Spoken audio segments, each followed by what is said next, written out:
So, has this situation in Gaza happened before? It absolutely has, on American soil. In fact, the founding of my home state of Alabama has a lot of parallels with the foundation of Israel and what's going on currently with the state of Gaza, like eerily so. To keep this all simple, because, history is complicated. History has a lot of nuances. There's a lot of things, but to keep this very simple and for you to see how colonialism got us here, I'm going to yada over a lot of maybe the background of this and get to kind of the meat and potatoes of it.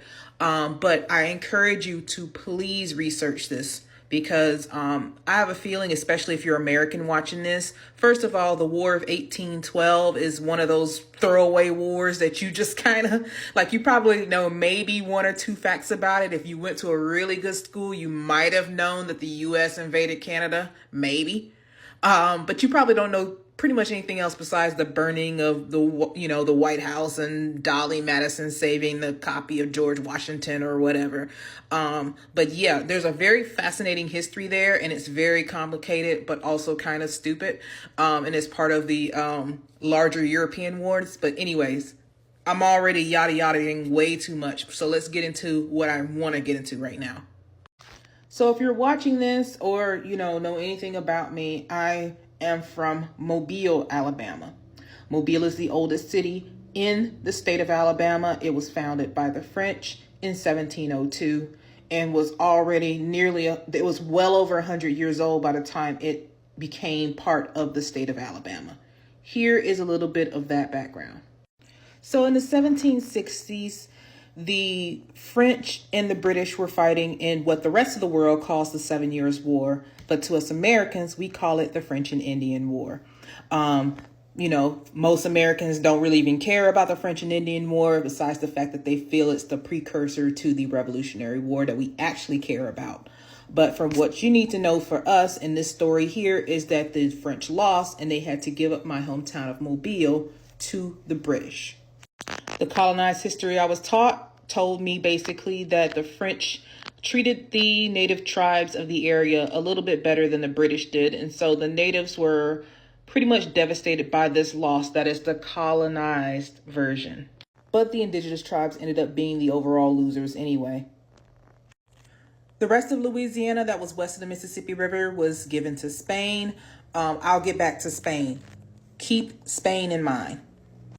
So the British attempted, and this is putting it very, very, very nicely, they attempted to establish a line that settlers could not cross. And this was the Proclamation of 1763. So the line that you see here that is drawn going through the Appalachian Mountains and all the way down to the Gulf Coast, that was considered the line that settlers who were British subjects at the time should not cross, because the idea was, or at least in theory, that the British were setting aside this land as designated Indian territory. You can see where this is going to go, right? We all can see where this is going to go, right? So yeah, just as you expected, some settlers decided to cross this line because they're habitual line steppers. They have always been habitual line steppers. They started to cross a line into the territory because, especially where Alabama currently is, and on going through Mississippi, there was some very fertile land that, might make a person who might run a plantation rich. And then, of course, they can maybe get a few people, maybe from over there in Africa, to come and farm that land and then get super, super wealthy. And then also, run politics and run a lot of other things today. I'm looking at you, John McCain. And just for good measure, here's what the tribal land looked like in the state of Alabama around the early 1800s. And for the purpose of this video, even though I know that it's not perfect, I am going to use the word creek. Creek is considered the more accepted term in regards to the history of Alabama and talking about Alabama. So the quick background on the tribes here. So at the time, because we're going to go ahead and fast forward to 1800s. Again, I'm yada-yadaing over this. We already know the Revolutionary War happened. We already know that the British lost. Long story short, the British also had to give up Mobile. So my hometown of Mobile was given up by the French. Now it's given up by the British, but Spain ended up getting it. How Spain got it? Again, more yadaing over. Spain ended up getting all of Florida, and Mobile became part of Florida all the way to about the Mississippi River. That was considered West Florida. Again, I am mentioning this because this is kind of important. So the newly United States found out that they have to now negotiate what was supposed to be what the British were supposed to promise to the tribes of the area, new treaties, and, trying to figure out what kind of state situation that we could have here, where we have the settlers who clearly wanted to be on this land and they felt they were entitled to this land, but this land was also promised in previous treaties that it should be left alone and that this was designated land for these tribes. I hope you are hearing me loud and clear. And of course, some white settlers just decide, fuck it, I'm just going to settle here. So what do? They started moving in. They started moving into the Creek territory first, and they were also moving into Cherokee and Choctaw land in particular. At the time, the Choctaw and the Creek were fighting over some issues that I'm not going to get into. That's a little bit more complicated for this type of video.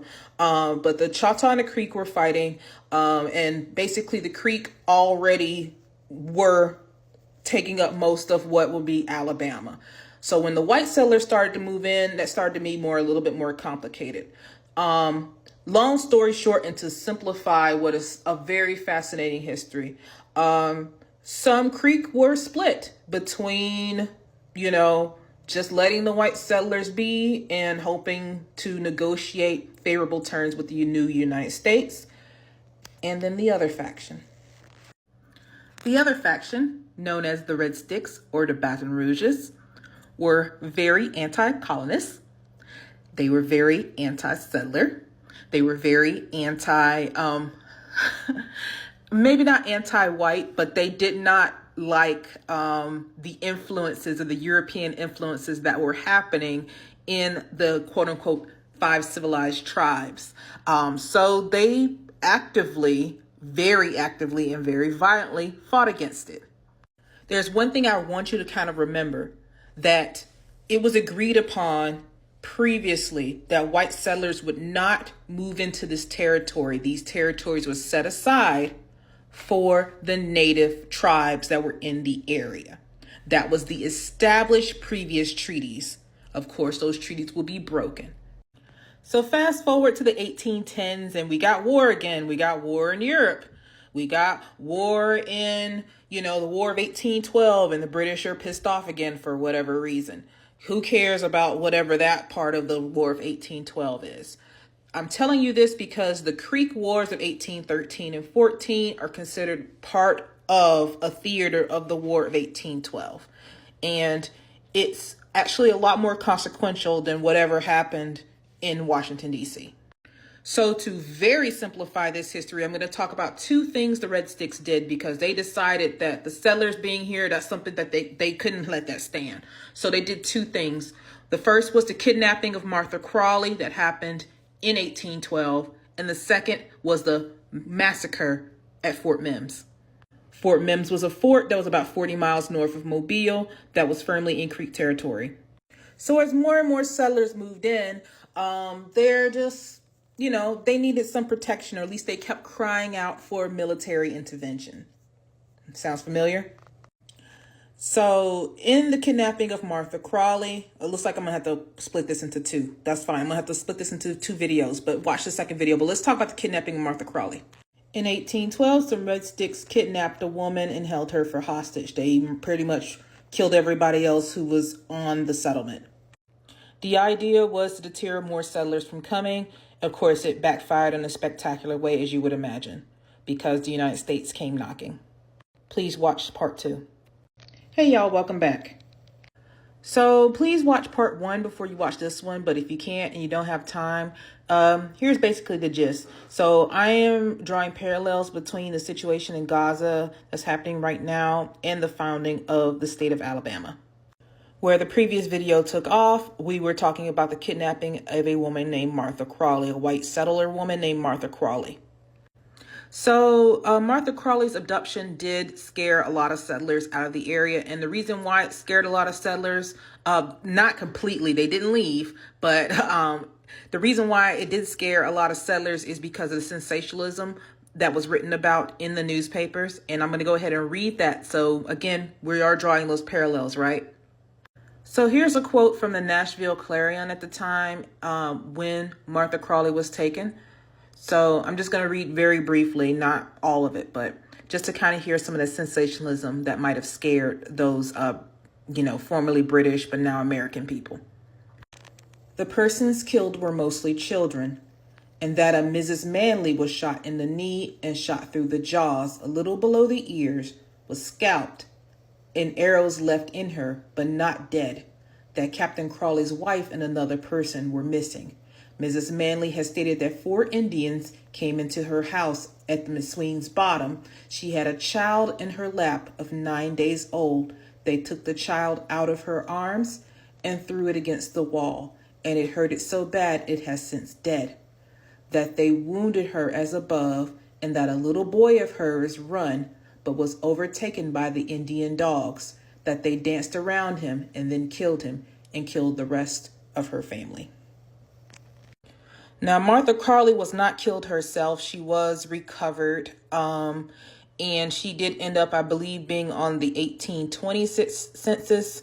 So she did survive this attack and also survive other encounters in the area.